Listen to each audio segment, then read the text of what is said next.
Module 12, Relational Summary, Lecture GWP2, The Law of the Jungle.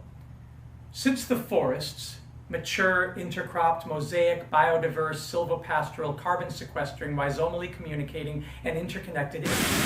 The secret to their success lies under the forest floor, where vast root systems support the towering trunks above. Partnering with these roots are symbiotic fungi called mycorrhizae.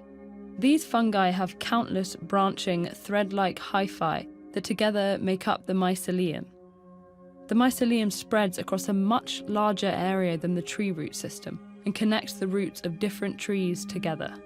These connections form mycorrhizal networks.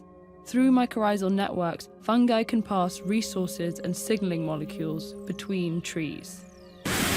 Air purifying, rain forming, water cleaning, microclimate buffering, beautiful forests really are the solution, not just to climate disruption, but to so many other existential issues.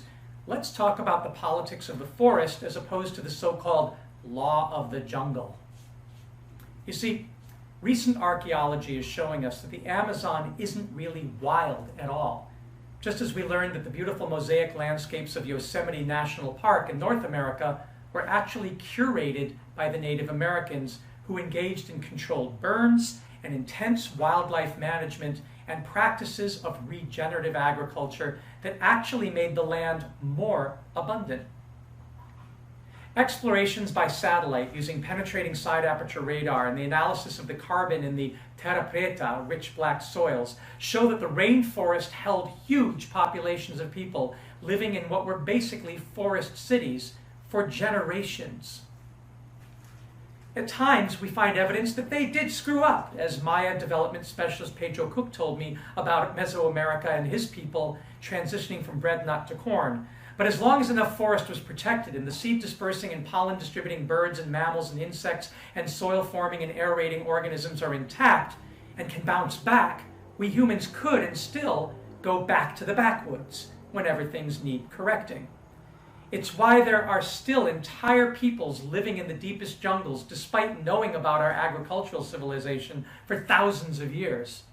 People saw us and literally fled to the deepest, most isolated forests to get away from us.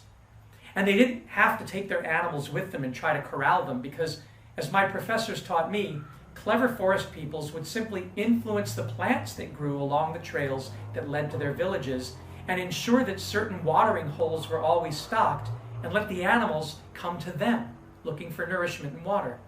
Then they would swiftly and silently take a ruminant or other herbivore with an almost invisible blow dart or poison arrow or spear, and the other animals would hardly notice. So the animals didn't flee, knowing no fear of the forest people, and the people didn't need to burn down or cut down their forest to graze them.